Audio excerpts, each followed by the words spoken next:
I was going to say, you remember So when close. Brett said the Giants might make the playoff? I close. mean, that's just what a line that was. Hello world and welcome back to Grid Iron Gamble, the only podcast that puts its money where its mouth is. I'm your host, Rich Ryan, and I'm joined by the entire collective, the Disciple, Brett Colson, Donnie, DP Peters, and the resident moose himself, Mo Nuwara. If you're watching this on YouTube, please like the video and subscribe to the channel. Listeners, rate and review on your podcatcher of choice. 5 stars only, like Jackson Smith in Jigba. WR1 for the Seattle Seahawks, who are in Arizona taking on the Cardinals in a battle of birds in the desert. I want to start the show by complaining a little bit. And one, more so complaining about just how bad we're running in pick distribution and just general run bad. Amongst the collective, 3 of us are 6-9. Mo is 3-12. And unfortunately, Mo's 3-12 mirrors our entry into Circa Sports Million. The collective itself is also 6-9. And our old method, so without giving, we rank every game and we give it confidence points. Our old method, we didn't do confidence points. We just took the average ranking. And that's actually 7 and 8. So no matter how you slice and dice it, there's absolutely no reason why we should be 3-12 right now. And the worst case about all of this, Mo has been begging for us to pivot to the booby prize. They only give 1 payout per quarter, and for the whole season, it's only 2 spots. And there are, I think I put it in the chat, 60 or 70 people that have fewer points than us. That doesn't include all the other people that also are on 3 points. And there's 3 people that are 0-15. So we can't even pivot to being booby hunters. It's sickening.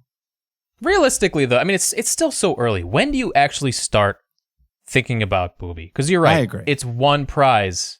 We're not going to win it. So, Yeah. like, what? Let's just try to win. Our odds of running hot for a couple of weeks and being able to reach the top 3%, I think, are way higher than being amongst the 1 entry that gets to win or tie booby, or the bottom 2 that get paid for the season. So, yeah, I mean, if we're in the middle of the season and we're still where we're at, then, yeah, we can start to have some serious conversations. But I don't think it makes sense at this juncture.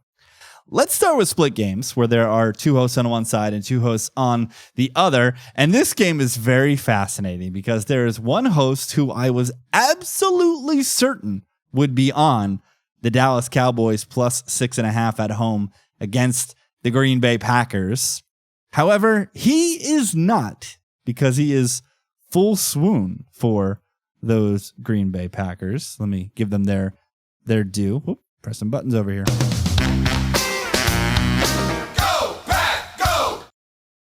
But Mo is going full leverage. And I say that because we're seeing 7s IRL, but the contest is hanging 6.5. And Mo is pinching his nose, holding his breath, and taking the stinkiest of dogs. Yeah, that's literally what I thought of when I was staring at this line. I'm like, this is a classic pinch your nose moment. Everyone just watched the Cowboys get walloped by the Bears. Everyone's sitting there thinking, okay, the Packers are obviously going to bounce back here. But at the end of the day, I don't know how close the Packers are to full strength, guys. I mean, what if this offensive line is just terrible right now and Dallas can actually get a pass rush? Because Jordan Love, like I said last week, if you knock him off his spots, if you make him move his feet, becomes a lot less effective. He is not Josh Allen. He is not Patrick Mahomes. These guys can make magic happen from anywhere, under any circumstances. I don't think Jordan Love is that type of quarterback. And this O-line got clowned by, admittedly, a great defensive line, but Dallas might actually be able to get a little bit of pressure in this game, and I don't know if there's really a way to justify the Packers being this big of favorites. I mean, Dallas, everyone wants to fade them. They still have a pretty good quarterback who I think can put up enough points to keep this one reasonable. I mean, I know CeeDee Lamb is an important player, but they still have George Pickens, and they still have a running game that looks really good. I mean, I'm just going to have to eat major crow on this one. I thought Javonte Williams was completely cooked, and this was the worst running back room in the NFL. He looks great, actually looks great. He is breaking tackles again, and this Dallas offense is relatively balanced. I mean, they look good to my eyes, and then I see these rushing metrics, and they love what Dallas is doing, and I think that's correct. So I think there's enough offense here and enough chance of getting some pressure on this Green Bay team. And then I love the fact that we're not getting the 7 for leverage purposes. I mean, everyone is going to be on the Packers, guys. Cowboys number 1 in rushing success rate, 4th in rushing offense DVOA, as Mo noted. Everybody's saying it is the Micah Parsons revenge game. What about Kenny Clark?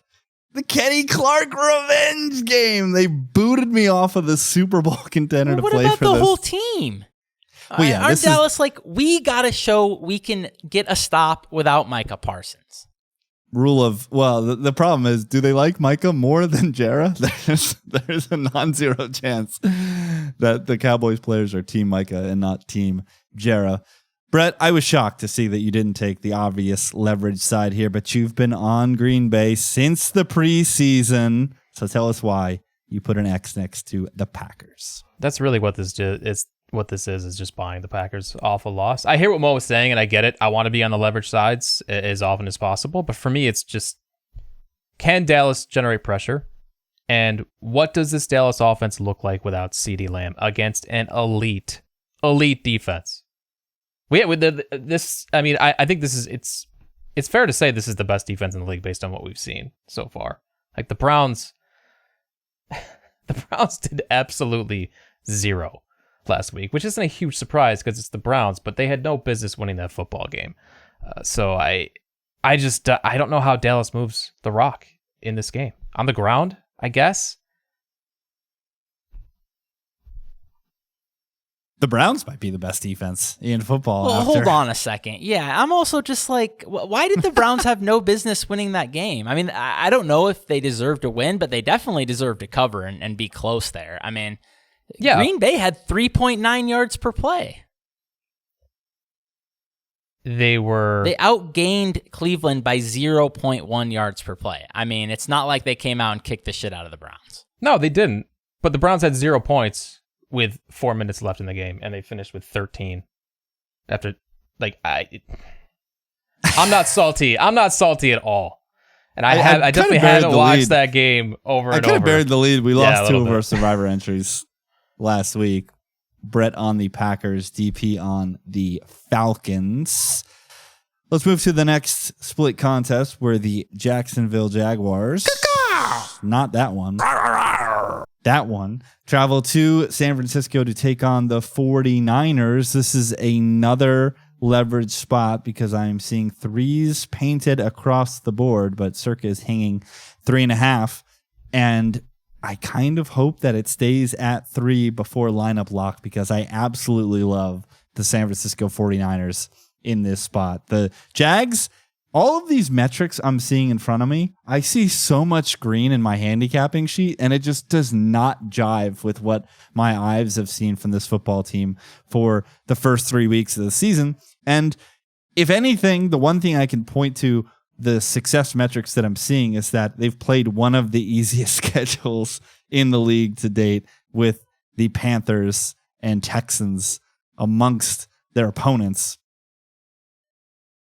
Bobby Saleh's back, guys. This Niners defense is for real. And I know everyone is going to point to the Bosa ACL and be concerned about that. And I think that's fair.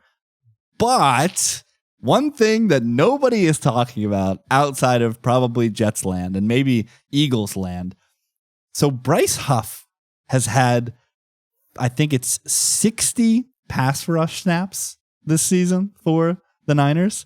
He's registered 25 pressures per PFF. There's something about Saleh and Huff. That connection just works. He was a complete trash bag last year in Philly. He goes to San Francisco and he's just back on his bullshit. And I honestly think that he can do a decent facsimile of what Bosa was doing in the pass rush game. And I just have not seen any consistency out of this Cohen and Trevor Lawrence offense. And I honestly think that they're going to travel across the country and get swallowed whole by the Niners in this spot. Jags team total under 21.5 was one of the first bets that I put in my account this week. The big concern on the other side of the ball is, what is this Niners? We've been saying this for 4 weeks straight now. What is this Niners offense going to look like? They've been playing some reindeer games when it comes to Brock Purdy, but now with Mac Jones injured as well, it seems like it's going to be a green light for Purdy to get out there and play. The Ricky Pearsall injury sounds like it's some maintenance. He was a DNP on Wednesday. I believe he returned to practice here on Thursday. So I just need Shanahan to do some Shanahan stuff, get some replacement level offense on the field for San Fran, because I don't see the Jags having very much offensive success in this game. And yeah, I absolutely love the Niners. DP, you're on the other side in your top 5. You've got the Jags. Yeah, I disagree with you in terms of, I feel like the Jaguars have been all right.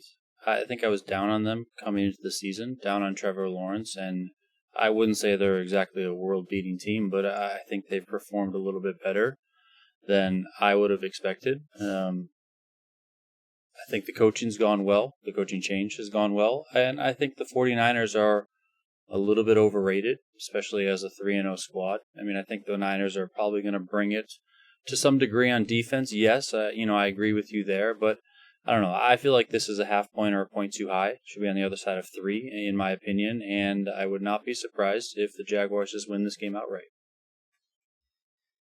I said previously that Brett and Donnie, unfortunately, are busto in Survivor, but one of the games that Mo and I, middle finger from DP for those not watching, one of the games Mo and I will have to... Middle finger to Atlanta. The whole damn city. Oh, I keep pressing the wrong button.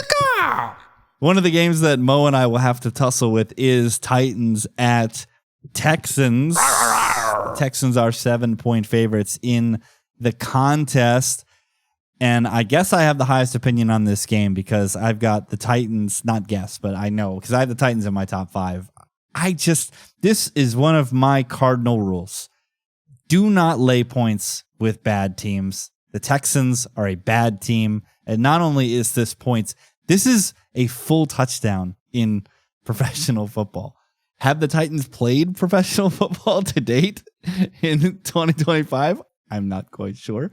The one thing I will say is that I still do believe in this Titans defensive front. And if there's ever a chance for them to bounce back and look normal on that side of the ball, it's going to be against the Houston offense that can't get anything going. I was listening to the Athletic Football Show earlier today, and one of the things Robert Mays was saying is that Houston is amongst the league leaders in 7 and 8-man fronts, or 6 and 7-man fronts, and specifically in running 12, so having 2 tight ends in the field, and they're having absolutely no success in doing so. They went out and they drafted 2 receivers with massive amounts of equity. They signed Christian Kirk. They have all these receivers, and yet they're running all these condensed formations to try and help the blocking, and nothing is getting open downfield. So I think Houston's just in a mess, and I, in good faith, cannot lay a full touchdown with this team. I think the Titans can win this football game for as bad as they've played this season, because at the end of the day, they are a pro outfit. Mo, I think by the sounds of it in Discord, you're leaning Texans in Survivor, and you did click them with the -7. Yeah, just a fair line for me. Let's get that one out of the way. But I do think this is a fair line. There's actual humans who watch pro football, presumably with brain cells to rub together. I like my guy, A.D. Ren, but telling me that they're not sure if the Texans are better than the Titans. I mean, guys, that's one of the most absurd things anybody has said this entire football season. The Titans are the worst coach team in the NFL, okay? There's no denying that or debating that.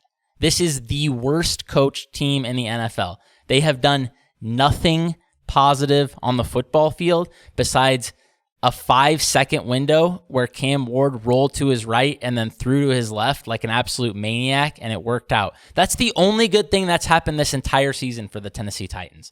They are either the worst team or the second worst team in the NFL, okay? I'm willing to entertain that the Saints might be worse than them, but that's it. And I don't think the Texans are bad. I mean, I think the Texans are mediocre. They're just a mediocre team somewhere between their offensive line is and 20th. No, their offensive line is non-functional. It doesn't matter, though. It does matter. You look at this team as a whole and not just the offensive line. They still have C.J. Stroud. He's country miles better than Cam Ward. They have a coach who has demonstrated he can coach pro football. He's country miles better than Brian Callahan. They have a defense that gets stops. That is country miles better than... It's just a false equivalency. This is, okay, they're bad, so they're the same. They're not the same. The Titans are a different level of bad. They are horrid, man. They lose by 20 every week. Well, they sure as hell have to be to be 7-point dogs against a bad football team. You have to be a different level of bad for that to be the case. Yeah, I don't have real American dollars on this to circle back on Mo saying that he just put an X next to it. I can't get there. I can't put an actual bet on this game. So, yeah. Let's get out of this horde contest. This might be one of the lowest when the numbers come out on Saturday evening. Our good friends at VSiN. How many people are going to have this game in their Circa Sports Million card? At least make it sub 6,500. So like people at least give people to do it, right? Yeah. This is going to be like sub 500 in the contest. Easy. All right. Let's get out of the split games and get to some lone wolves.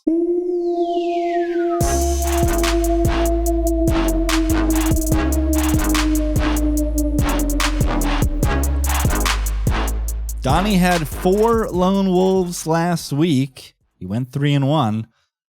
So he's back at it this week with another 4 lone wolves. And we start in his top 5. And we start in Ireland.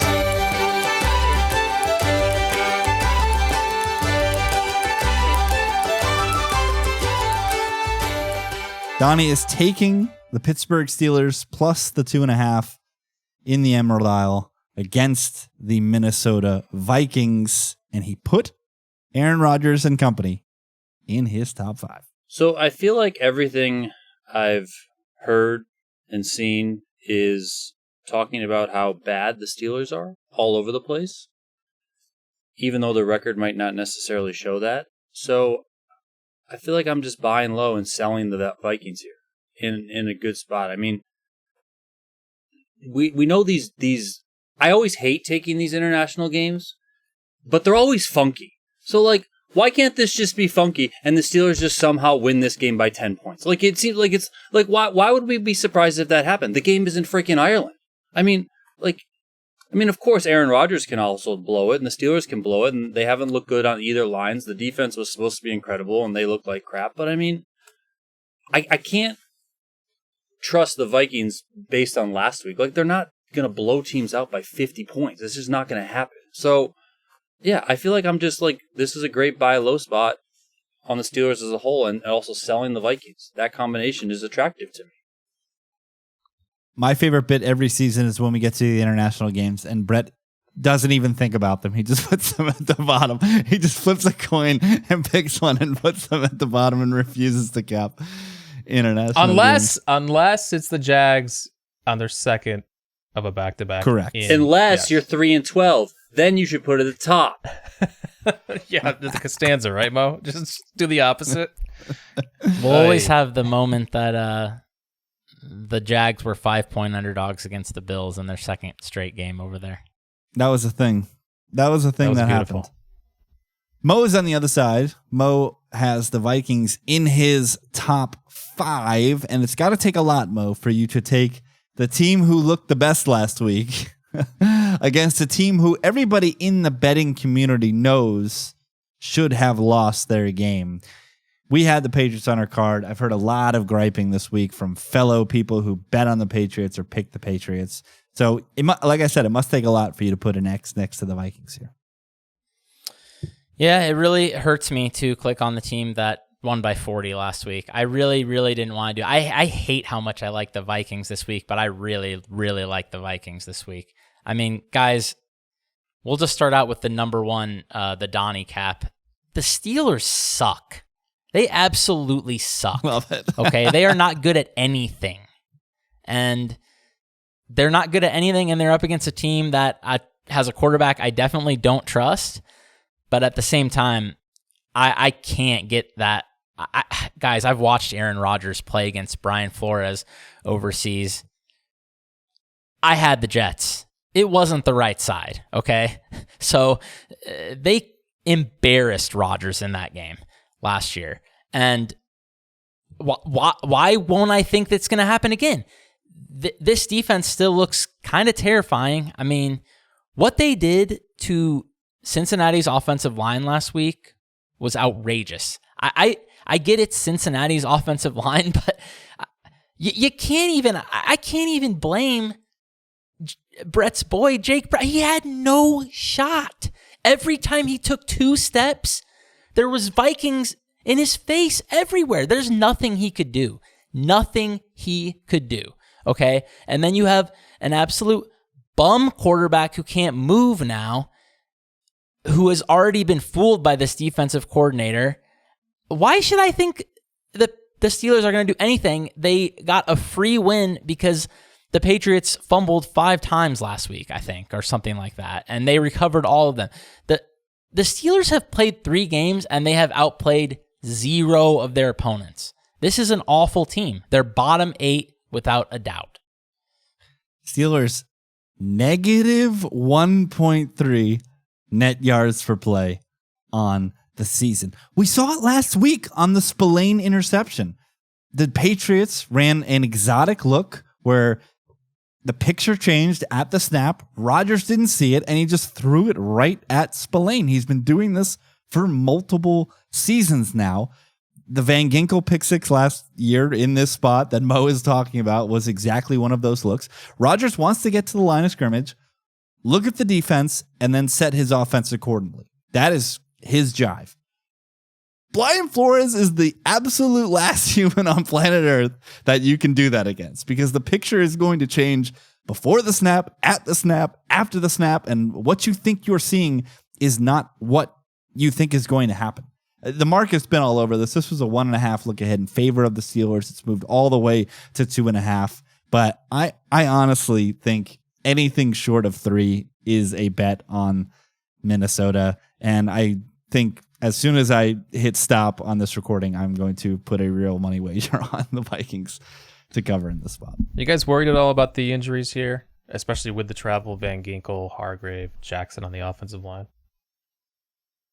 I'm curious. The Vikings chose to travel later than the Steelers, and I wonder if part of that is that they wanted their guys in their facility doing treatment at home as opposed to doing treatment at whoever the hell knows what Iders facility they'll be at. So I am curious about that. And on the other side, the Steelers, this is probably the healthiest they've going to be all season. So there is definitely merit there, but I just can't get over the fact that, like Mo said, the Steelers have not played one single good game this season. And this is just a bad matchup for this Pittsburgh offense versus this Steelers defense. But betting on Carson Wentz after beating a team by 100 is I mean, it's not the best feeling in the world, but it's a choice. It's a choice you can make. One that I will likely make, but will I feel amazing about it? No. And I'll have my pancakes and my coffee on Sunday morning, and I'm going to be ready to sweat it. 6:30 kick. This is going to be one of those mornings where I get up and the wife is like, "It's on already? Come on, man." All right, a double sounder game as we head to South Florida, where my fighting New York Jets take on Miami and the Dolphins, the greatest football team. This is the early game in the Monday night doubleheader, and it could be another leverage spot, perhaps, because the contest is showing 2.5, where there are 3s painted across the board. However, tomorrow, Justin Fields will be announced that he has cleared the protocol and will be announced as the starter for the quarterback for the Jets. He was a full participant in practice today, which is the final step before clearing protocol. So I'm curious as to whether or not this will come off of the 3 before lineup lock. Regardless, DP is on the fish, and it's soft bubbled his top 5. Feels like a good spot. I mean,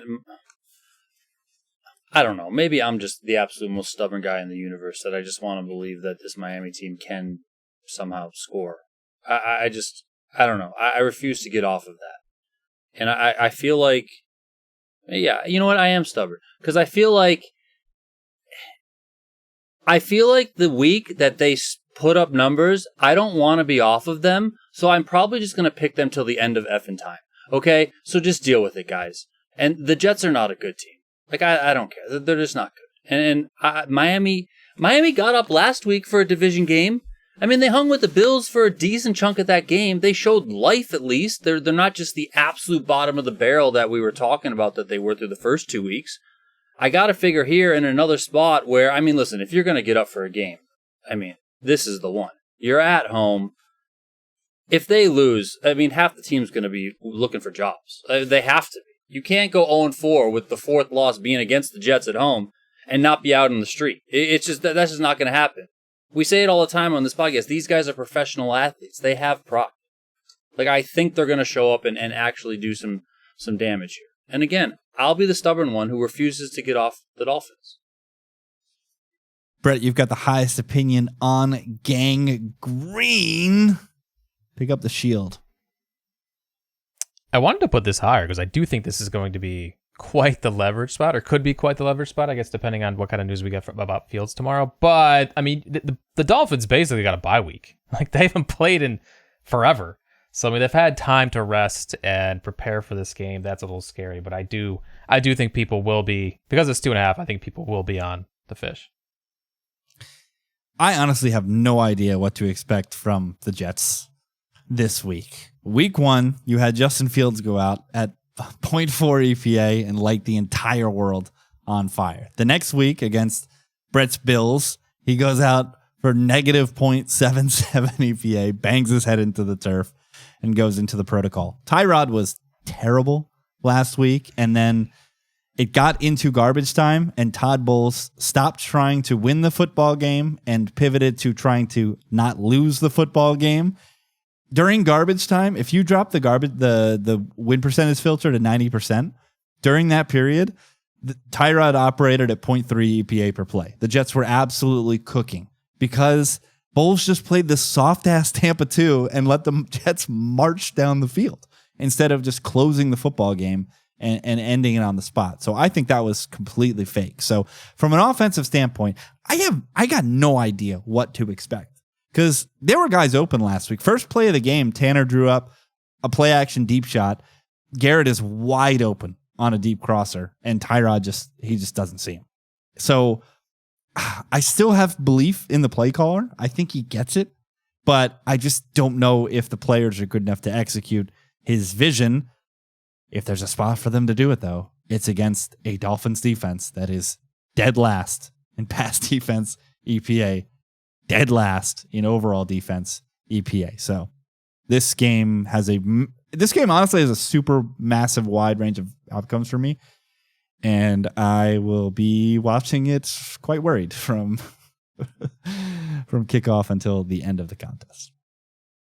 Leverage continues as we travel to Arrowhead Stadium, where the Baltimore Ravens are 2.5-point favorites against Mo's beloved Kansas City Chiefs. And I am very interested to see how the people in this contest react to the Ravens getting their absolute butt kicked by the Detroit Lions, because if they played even halfway decent last week, I feel like every soul on earth would be taking the Ravens in this spot, but I'm unsure as to what they're going to do. DP, you're the only one on the Ravens. They're in the middle of your selections. Listen, I still think the Ravens are a very good team. I know they have their flaws. I know they tend to blow things at the end of games, even going back to last season and other big spots. I just don't know if this Chiefs team right now has what it takes to be able to hang with this team. You know, I need to wait a few more weeks still on the Chiefs and see them round into form, get some of their guys back, etc. Like, I don't think the Chiefs have it right now. And maybe they won't have it for the rest of the season, but, you know, until they're at, like, full strength and they're humming, like, I don't know how you can back this Chiefs team. And I still have this Ravens team near the top of the power rankings, you know, in the league. I still think they are very good. Also think it's a pretty good bounce back spot. I mean, they got embarrassed last week by the Lions. I know, like, the score might not look like it was totally an embarrassment, but I mean, come on. Dan Campbell put his nuts on their face on national TV for everyone to see. Like, come on. Mo cannot quit this, to steal a Donnie phrase, this crap bag Kansas City Chiefs Good. team. You know what, Mo? Just continue to be stubborn. That's what we're going to do. He's got them in his top 5. I've been wrong about the Chiefs every week so far, so why not one more? Yeah, I mean, listen, there's nobody higher on this Ravens roster than me, but I don't know what's left of this defense, man. I mean, who's suiting up front? My biggest problem with the Ravens coming into this season, when I looked over this roster, is they are very, very thin. I mean, shocker. When you have stars everywhere, it's hard to fill in behind them.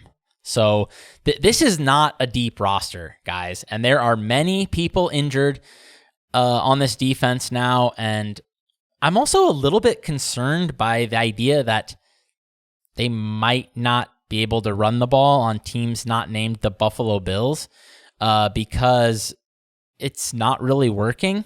The Lions whooped them up front, man, and you know, the Chiefs aren't particularly strong up front. The metrics are telling us this is a bad run defense. But again, I've said this before on this podcast, guys. I've been watching this Chiefs team every week in, week out, every week for many years now. And so many times on paper, it looks like they should get the ball crammed down their gullets. Multiple times by Derrick Henry, including, by the way, in the Super Bowl last year when they stonewalled Saquon Barkley. Now, nothing else went well, but Saquon couldn't get a yard. And yeah, Derrick Henry, multiple critical games against this Chiefs team, has not been able to get a yard. So I think the Chiefs are going to do just fine stopping the run. And when teams have beaten this offensive line, it can be hit or miss for Lamar. He had a lot of great plays last week. He had some really, really bad plays as well. Really poor interception that Brian Branch dropped. So, you know, the Chiefs start snagging those, and this could swing their way in a hurry. I think with what the Ravens are putting out there right now on defense, that this should honestly be a pick 'em. I don't think the Chiefs should be getting 2.5 at home. So, riding with the Chiefs again and prepared to be disgusted once again. He can't quit him. The injuries that Mo is referring to, Matabuke is already announced out, and Kyle Van Noy missed last week and has not practiced this week with a hamstring injury, so he's trending towards being out as well. And I'm here to tell the nation, and this is something I hate to say because this is a player I loved for a very long time. I'm one of the weirdos. I've been playing IDP fantasy my entire life. Like, the first league I was ever in was IDP. Roquan Smith is an absolute legend. This guy is barbecue chicken cooked. He is cooked. He cannot move. He was getting targeted in the passing game. PFF has him 92nd in run defense amongst linebackers. He is cooked. Cooked. So, hurt Ravens. I think it's real what we saw from a trenches standpoint. Lions-Ravens in that game. I think the Ravens are kind of cooked in the defensive front, but for the season, I can't quit this Ravens offense. Like, Zay Flowers, I think, has taken a step, and Lamar is just Lamar. But in this spot at Arrowhead, yeah, I had to click the Chiefs, especially because I think everyone is going to see Baltimore laying less than a field goal, and just how bad the narrative of just how bad the Chiefs are is going to cloud their vision, and they're just going to automatically click Baltimore. Go for it.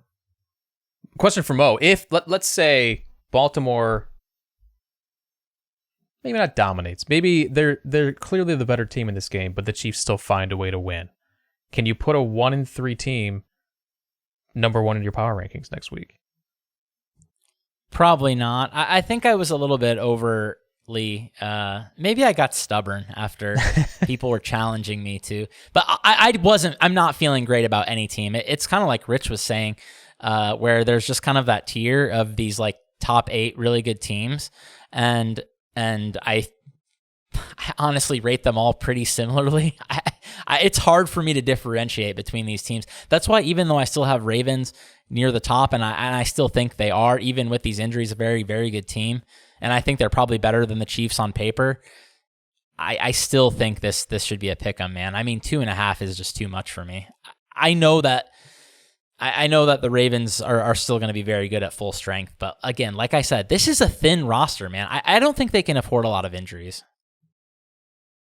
I think there's a chance that the 2 best teams in football are in my backyard. Non-zero.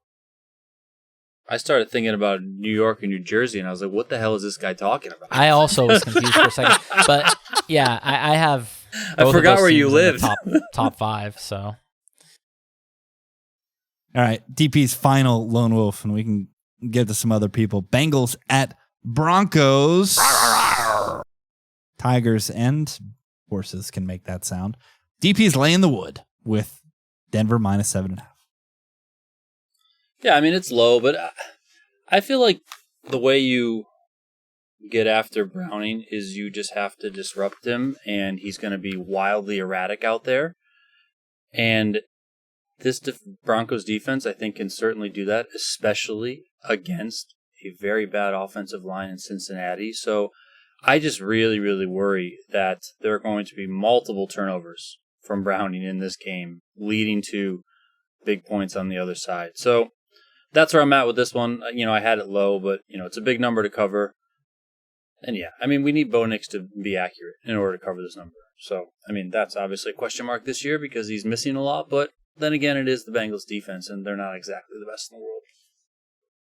Donnie can't quit the Dolphins. Mo can't quit the Kansas City Chiefs. And Brett Colson can't quit Jake Browning in his top 5. Well, I also can't lay 7.5 with Bo Nix against a team that has so many ways to score points, even without Joe Burrow.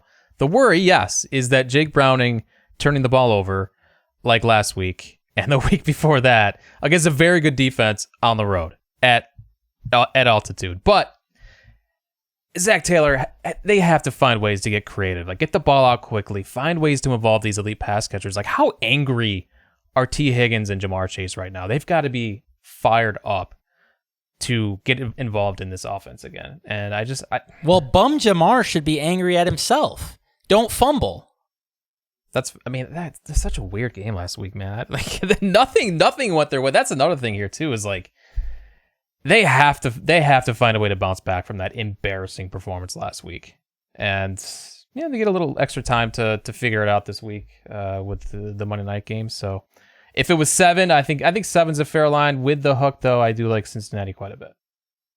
Rich, you gotta pull the clip. Like, it's been long enough now. The clip when he said, "If we got to put the Bengals on the card every single week, blah blah blah." Like, it is now time to pull the clip and just play it. Put it in the sounder. You're absolutely right. It will be next week. 1,000 Jesse Martin. It will be on this podcast. This is the Texans game again for me, just a different flavor. Don't lay points with bad teams. If Denver's defense is not going to be elite, I've got Denver in the bad team category because Bo Nix is just an average. The only thing Bo Nix was good at last year was hitting splash plays. Ooh, that's a tough one. Down the field, and he's missing wide open guys down the field. Now, is that just some variance that he'll correct? Perhaps, but it's starting to become a trend here this season. And I want to steal another thing from Robert Mays, and it matches exactly what I'm seeing when Bo Nix is playing. Bo Nix, when he's running rollout, when there's designed movement, Bo Nix is very natural as a thrower. When Bo Nix has to move in the pocket and reset his feet and play pocket passing quarterback, he's an idiot. So you just have to find ways to limit those stretch play actions and those design boots and make him stay in the pocket, and he's just not going to be able to succeed at quarterback. All right, we will pivot to Mo, who has the only other lone wolf in their top 5, and it is the Tampa Bay Buccaneers plus 3.5 playing host to his favorite team in football, the Philadelphia Eagles. I don't understand what happened here. I'm so shocked that I'm a lone wolf on this game. You guys, what happened here? We don't believe in Baker anymore? I thought I was the only... This is rule of Mo. What do you mean we don't believe in Baker? He's barely beaten 3 crappy teams. What is wrong with you? Have you seen the injury report? Okay, what if it doesn't matter who the receivers are, though? What if Baker is just that guy and it literally doesn't matter? He can throw to anybody because he's throwing dots, and this Eagles team is so disgustingly overrated. I'm so sick of this bullshit with this team just coming out cheating every week and just people lining up to put them number 1 in their power rankings because they won the Super Bowl last year and they haven't lost. Well, they should have lost to the Chiefs and they should have lost to the Rams for sure, okay? The Chiefs outplayed them and the Rams outplayed them by a lot. So I need to see the Eagles play a good game before I'm like believing that this is a top tier Super Bowl contender.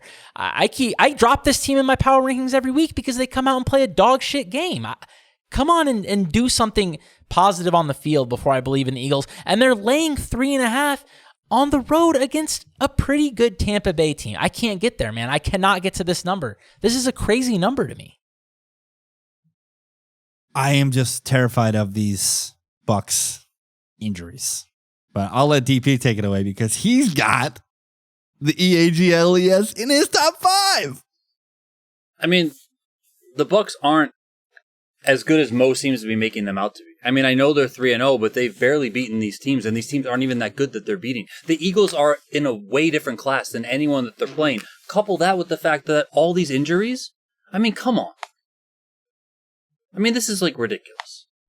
Sterling Shepard. This feels like it's just going to be a WR2. giant wake-up moment for everyone that believes in the Bucs.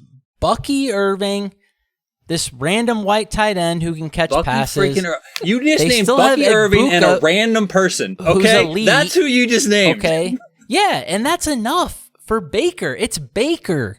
Somebody stop this guy then. The biggest issue is that, and I saw this, or whatever we're talking about. I saw this firsthand. Yeah, Mo was the one gawking at Baker top 5 entering the season. Now he's completely Baker pilled. The biggest issue I see for the Bucs is that they're doing the thing again where every first down they're cramming, and they're doing so for negative yardage. They had 29 early down run attempts last week for negative 0.3 EPA per play. They're 26th in rush offense success rate, 24th in EPA. Oh, and now they have the greatest defensive front coming in that they're going to try to cram. How'd they do last week? The greatest defensive front. They got clowned by the Rams. Clowned. And the Rams are a really good team. The Rams are a really good team. What's wrong with that? Matthew Stafford played like ass last week. What's wrong with that? And the Rams still almost won. They should have won because they crush them up front running the ball.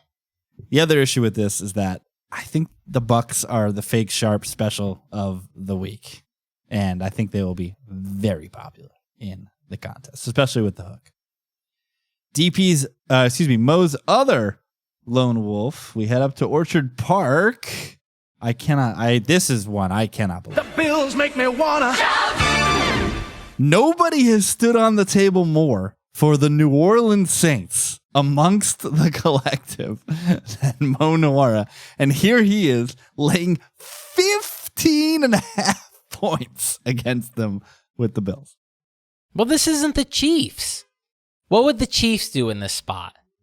They would go out, they'd get a 14-point lead, and then they'd win by 7. That's what the Chiefs would do. This is the Bills. They're going to come out and keep running the ball. Ray Davis is going to rip off a 50-yard touchdown, and they're going to win by 24 instead of 17. I don't know. This is just a fair line to me. So, but the Bills don't stop getting yards running the ball when they get ahead of these bad teams. It is true. They do find ways to cover games by accident. Like, they're not trying to blow teams out. They just do because their run game is so unstoppable. Brett, you've got the Saints. I wanted to do it. I really did want to do it. You've got the Saints in your top 5. Yeah, just this Bills defense is just so vulnerable to the back door. And over the years, they have obliterated bad teams at home. But this 2025 defense, even though they have been generating pressure, they can be had on the ground and via deep balls. And the Saints have weapons who can get to the second level and exploit some of these deficiencies in the Bills secondary. This is just, it's not a send a message to the league type game for Buffalo. This is just a get in, get out healthy, and heal up before the schedule starts getting tougher, which is not for a while, but they need to use these weeks to just rest up. I mean, right now they're the odds-on favorite to be the 1 seed. It's week 4. The schedule is so soft. Why run these teams over when they don't have to? I'd be thrilled if Josh Allen doesn't play a snap in the fourth quarter this week. I hope he doesn't. Spencer Brown, Ed Oliver, and Matt Milano all trending towards not playing in this contest.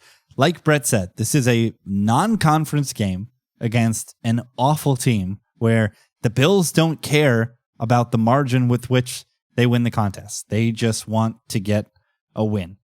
And I saw firsthand when the Bills were up infinity against the Jets, Mitchell Trubisky came in and played the last 2 series of the game. So you're joking about not seeing Josh Allen in the fourth quarter, but I think we're a favorite to see Mitchell Trubisky play quarterback in this game. And when it's 15.5 points, right? All it takes is one drive, right? When you're up 20-something points for there to be a backdoor cover. So, first of all, let's just can we all just admit we're just glossing over when Mitch Trubisky just came in and threw that dot against the Jets. Josh Allen couldn't have done that any better. That was brutal. My guy Sauce got cooked on that play by Josh Palmer. Brutal stuff. All right, I'm up next. I have a road favorite. I think this is a really good spot, guys. I've got the Chargers -6.5 traveling to MetLife Stadium to take on the Giants. Everybody is going to see this pivot to Jackson Dart as a shot in the arm, Giants offense, get it going. But is there anyone that you wouldn't want Jackson Dart to make his first career start against than the way Jim Harbaugh is running this team, the way Kevin Minter is calling this defense right now for the Chargers? Can't you see? Kevin Minter.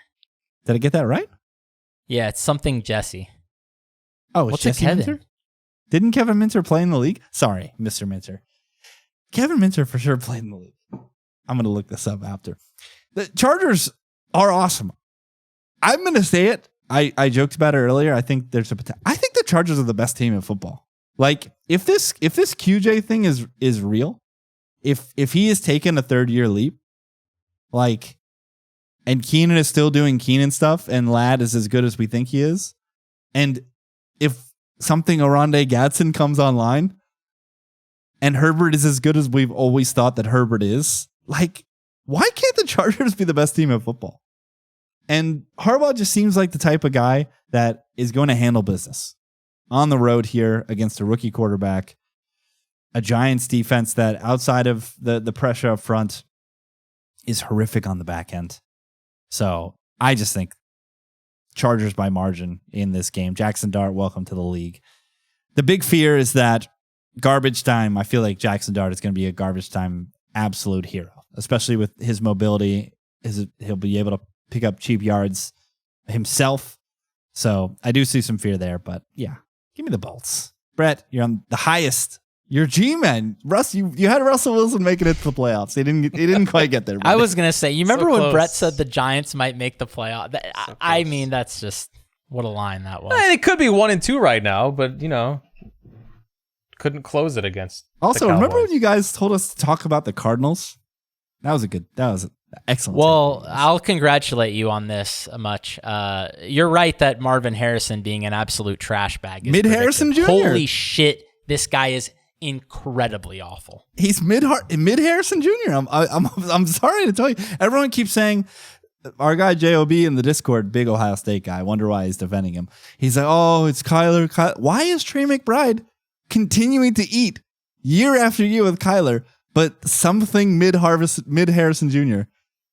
can't catch a football? Well, you hate to see it too, because that route where he did that horrific drop for a pick, that was an incredible route. He toasted that DB.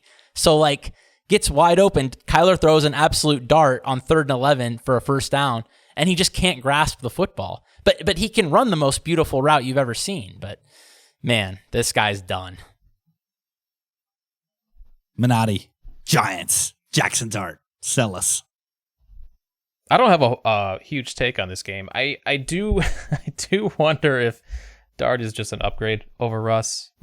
Russ was great in that Cowboys game because he got away with those moon balls against a terrible secondary.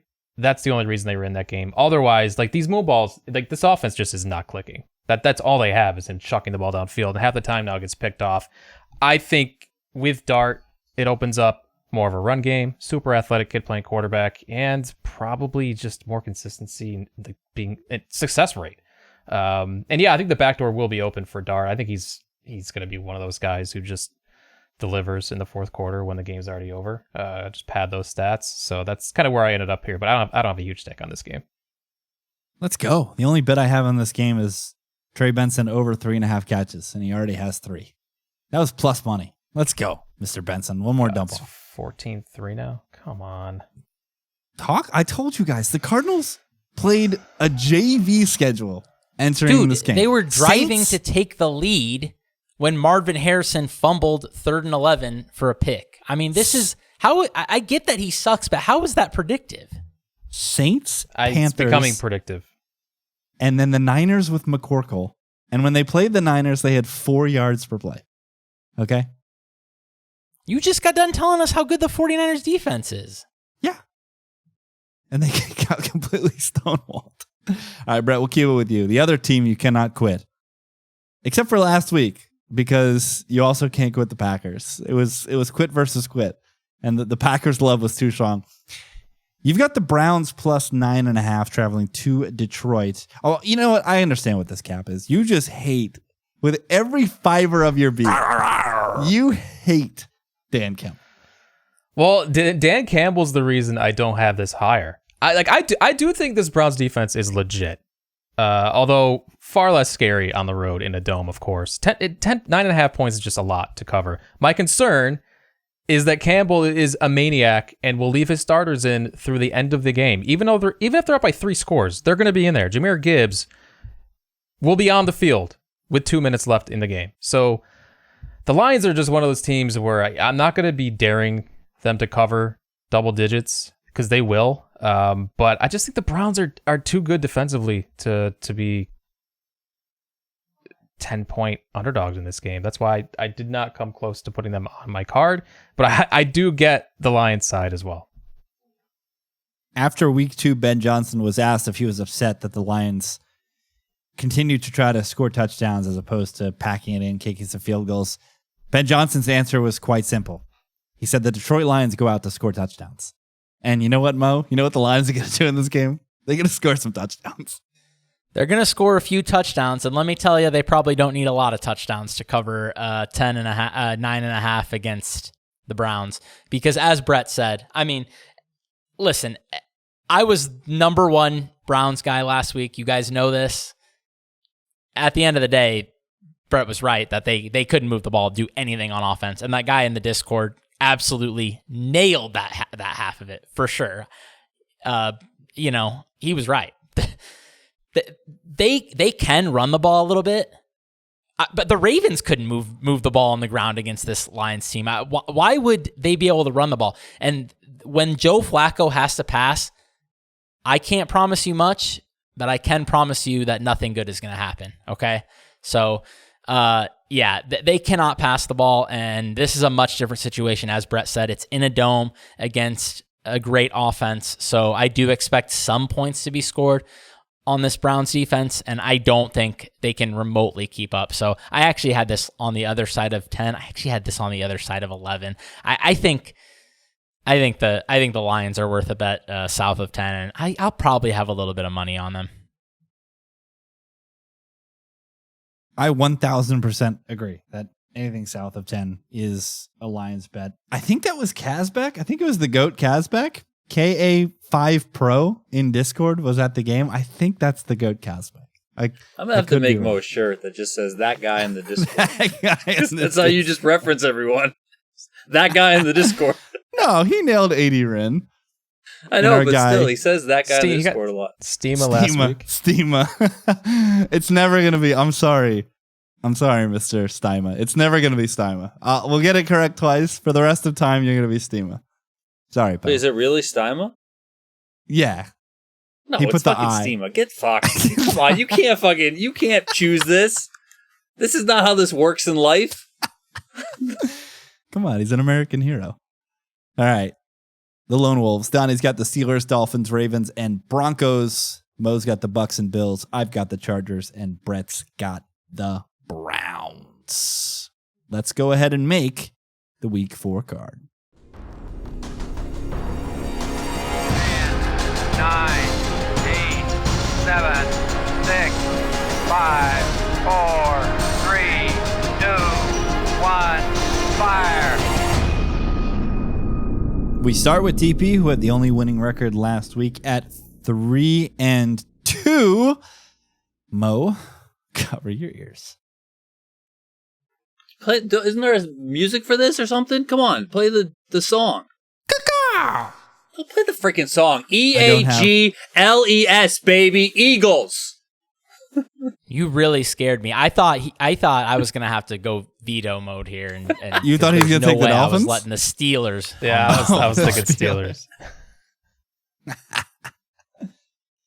Fly, Eagles, fly on the road to victory. All right, I am up next. I am also going to announce a game that we've already discussed, and it is the San Francisco 49ers minus 3.5. Bobby Saleh putting something Trevor Lawrence and Liam Cohen Duval in an absolute torture chamber in the Bay. Mo, you are up next. You have a split contest. I got them boys. This week we are them boys, guys. Dallas Cowboys plus 6.5. All right, the first game we have not discussed yet. It is a consensus pick from Brett. But first, I have to bully Brett a little bit. I went back. Brett's 0-3 this year, putting games on the card. He didn't put a winner on in week 18. He didn't put a winner on in week 17. He didn't put a winner on in week 16. Last year was awful. So Brett has not put a winner on the card since week 15 of last year. Oh, that stings. Thanks, bud. Let's start a new trend with I've got the Atlanta Falcons. I see this as a rebound spot for a Falcons team that lacked any rhythm last week. after just some special teams blunders early. That's just a weird game that they just couldn't dig themselves out of. Just some changes in the offensive coaching might inject something into this offense this week.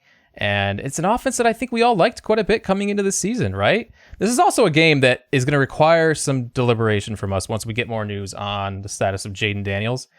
If Daniels is confirmed out, I would imagine the Falcons will be a little more popular in the contest. But if it's Daniels, everyone's going to flip to Washington. And this is one of those spots where I think we just opt for leverage. I think if it's handed to us, I think we take it, because the other thing is, like, what is Jaden Daniels even going to look like? If he's wearing a brace, how mobile is this guy going to be? He's not going to be Jaden Daniels. So I love this if Daniels plays. But, I also kind of like it if he doesn't as well, even though it won't be the leverage spot we like. I just think the Falcons should probably be favored here. Commanders also has some major injuries on offense. McLaurin, Noah Brown have not practiced yet this week. That leaves 0 wide receivers left on the roster. Deebo Samuel's not a true receiver. So I do wonder where a passing game comes from if this team needs to gain yardage in chunks in the second half. They didn't need to do any of that in a blowout win last week. I think they will this week. I'd like the Falcons to turn it around here. I was doing some Way editing too many words, man. I was doing some editing for my guy JJ and his sleeper show this week, and he said a name I did not expect to hear this week, and that was Jalen Noel. And I was like, what team? I forget what team even drafted Jalen Noel. Has he even seen the pitch this year? And that's because Terry McLaurin, it looks like he's going to be out multiple weeks with a quad injury. Noah Brown hasn't practiced this week, so it's getting into scary hours in the receiver room for the Commanders. And then you look at Atlanta, the defense has been doing the damn thing. 6th in adjusted sack rate, 5th in defense EPA, 8th against the pass. So if you get a gimpy Jaden Daniels coming back against a Falcons team who looked worse than the team that was shut out by the Carolina Panthers in week 3, it just might be this Atlanta Falcons squad. But yeah, Wait, what is this? So what this does game Jalen goes. Noel have to do with this? It's Jalen Lane. Oh, it's not Jalen Noel? Yeah, Noel's Okay, because he plays for the Texans. I was so confused where you were going with that. You're doing great though, Rich. Jalen Noel, Kevin Minker. Who the hell cares? It's fine. I didn't look up Kevin Minter. So Minter let me played back. linebacker. Kevin Minter played linebacker for the Bucs. Great work. Let me back this show up real quick and just talk about this line for a minute. I just want to know what you guys think about what's this line telling us. Like, do you guys think this is a Jaden Daniels line? Yes. Or do you think this is a Mariota line? Or do you think this is somewhere in the middle? I felt like it was maybe somewhere in the middle. It's probably got to be the middle, right? Preseason look ahead was I feel like they always do the middle at Circa. Preseason was 3.5 in favor of the commies with Jaden Daniels. So, which could create some interesting stuff this weekend. Yeah, like, does it get to 3 if Daniels is announced as the starter? I think we still even get value if it goes to 2.5. I think people will still want to click Washington in this spot, especially with the Falcons. Yep. I mean, they lost to the Panthers last week. All right. Falcons have to be the sharp They play. scored 0 against the Panthers. They didn't lose. They didn't put a single point on the scoreboard. All right. Let's get to a team that maybe, I think Kevin Minter played for this team. I don't know, though.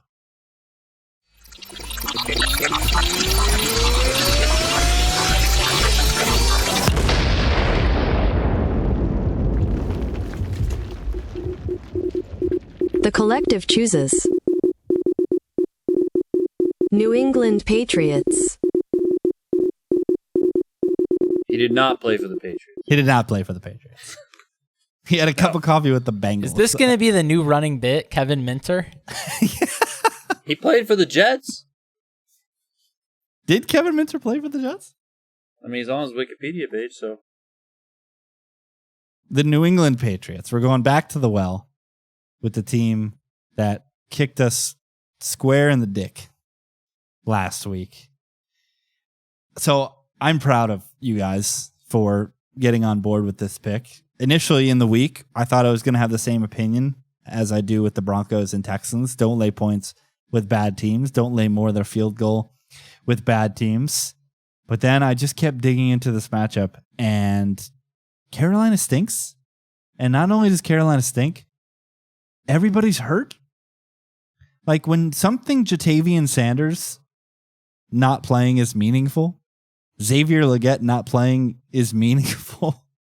Like, how is this offense going to move the football? They're already negative 1.4 net yards per play. If you look at the box from last week, that Falcons game was pretty evenly played and just some high leverage spots. Every high leverage spot basically went the Panthers' way. So you've got a Patriots team that's just been hearing all week about ball security, and you guys blew it, and Vrabel's probably chewing their ass out, and now they get a cupcake coming into town that they can absolutely obliterate in Carolina. So yeah, I am a big favorite, a big proponent of this spot. Glad that you guys did the damn thing. Brett, you're the highest, so I'll let you pile on with the Patriots.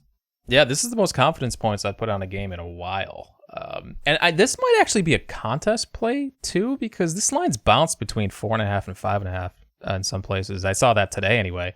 I don't think people aren't going to click either side a lot here, but I love the Patriots regardless. I capped this at 6. The Panthers have been abysmal on the road this season. And going back to last season too, that was my main concern last week with the Falcons. Like, Bryce is just better at home in his friendly confines, but now he's back on the road, fresh off a blowout win, which was really just Atlanta handing them the game last week. 2 missed field goals. They had 5 second half turnovers. Carolina just coasted. And the Pats had similar turnover issues in their game last week against Pittsburgh, like we talked about, a game they should have won. Kevin Cole, over unexpected points, had this 23-22 Patriots in his adjusted score. New England's offense they were good otherwise, outside of the fumbles last week, and now they get their easiest test of the season by far. So really, I'm just trying to capitalize on turnover regression for both teams and the public perception that the Panthers aren't as bad as they may have seemed, when, in fact, I still have them rated the second worst team in the league in my power rankings. I love this spot for New England. So yeah, this was my top play, and I think they're definitely a play survivor as well. Mo, you are the lowest. What is your concern here with the Pats? Not too much. I did think that this was a pretty fair line, so it's not like I like either side, I guess. Yeah, I like that. Hopefully, they'll banish Ramondre to the CFL if everybody has their head on straight. Don't let that guy anywhere near the football, or it will be bouncing on the field in short order, I guess. But yeah, this Panthers offense has got to be an absolute disaster at this point. I mean, if Bryce can cover this number, then hats off, because he deserves it. They got nothing left there, man. I mean, this was already a terrible roster. They further eroded with injuries. It's just an absolute mess over there. So, yeah, I mean, I'm happy that the Patriots have started so bad for my season under 7.5, but I do think very, very likely they get a win here. Can I just add also to the fumble talk? I'm not convinced that Drake May didn't have brains leaking out his ears when he threw that interception as well. So he just bounced his head off the turf, and nice work, NFL spotters. Thanks for the help there, guys. I mean, did anybody give a shit about that? That was bizarre. He's like clutching his head, like a receiver trying to get a 15-yard flag, except we know he's not trying to get a 15-yard flag. And then they just play on like nothing happened, and he just throws it right to a defender. So yeah, I mean, maybe we got skunked there by the NFL spotters not coming to our aid, because I'm not positive that he wasn't concussed in that spot. Mo was pining for, I don't even know who the backup is. Is it still Brisket? I think so. That's why I was like, get him in there. He'll plunge this in for us. He was so bad last year. No, it's Dobbs. It's the spaceman. And Tommy DeVito. DeVito. Incredible quarterback room over there in New England. All right, so we've got the Patriots, Eagles, Niners, Cowboys, and Falcons. 2 consensus games that did not make the card. Another favorite that everybody loves. Back here in my backyard, the Los Angeles Rams -3.5 against Indiana Jones.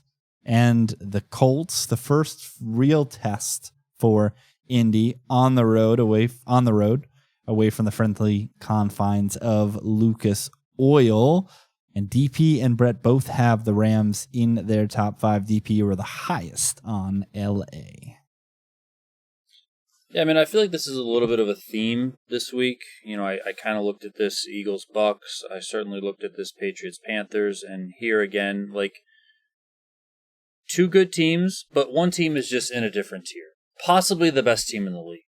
And listen, the Colts are a nice, good story. At some point, Daniel Jones is going to crap all over himself. We've seen it way too many times, okay? And this Rams team is really, really, really freaking good. And they have to be absolutely positively pissed off after the way last weekend. They get to go home. This is a great spot. Again, I just think that they are flat out the better team.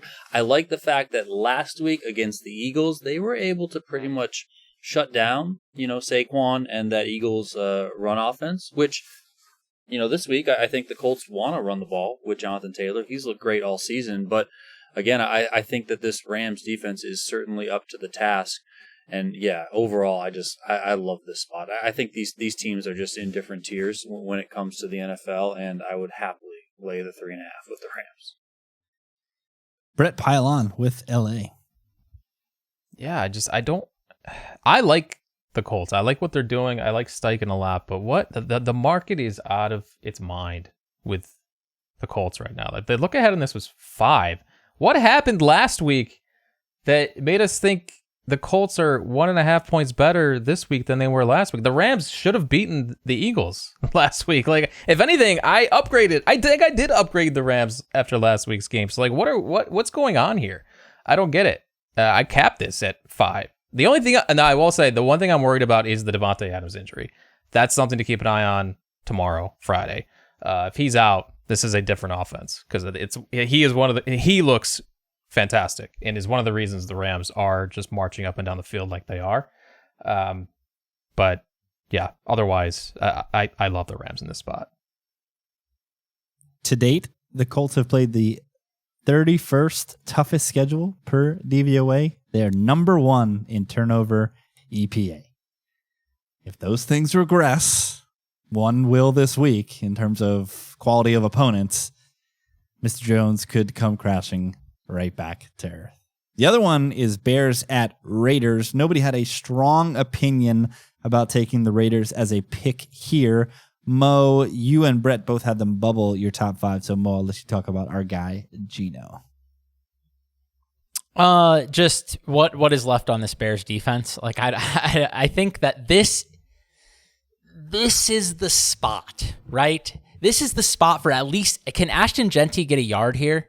Finally? I mean, this Bears run defense is bad. So if Ashton Genty can get a yard, then maybe this Raiders offense looks the way it's supposed to. Geno can hit some shots downfield against an absolute it's just nothing but backups basically at this point of DBs for the Bears. And these Raiders receivers can be dangerous. So, against the team that, just looked great last week. Everybody's excited about Caleb. I just feel like the Raiders have got to be the side here, man.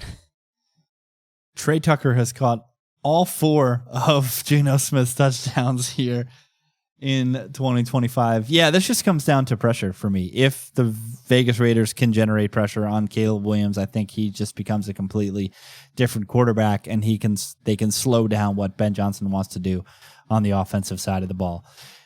And I think Geno just will continue to cook against a Bears defense which is depleted and not playing very well. Dak just was unable to do so. The CeeDee Lamb injury mid-game kind of threw a monkey wrench into everything that they were trying to do. So, yeah, give me Geno and the Raiders in this game.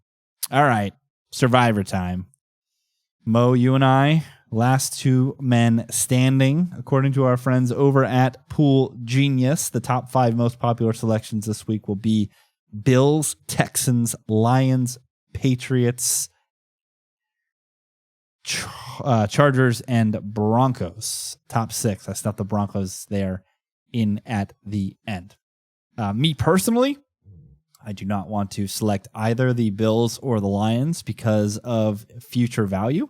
I'm very interested where the contest will come down on Buffalo because of future value. They don't play on either of the island slates, unlike many of the good teams. So I'm very curious. They've got them projected at 32%. I think that's heavy. I don't know if people are just going to go ahead and blast off on Buffalo. Yes, it's the free space. They will. I probably would have.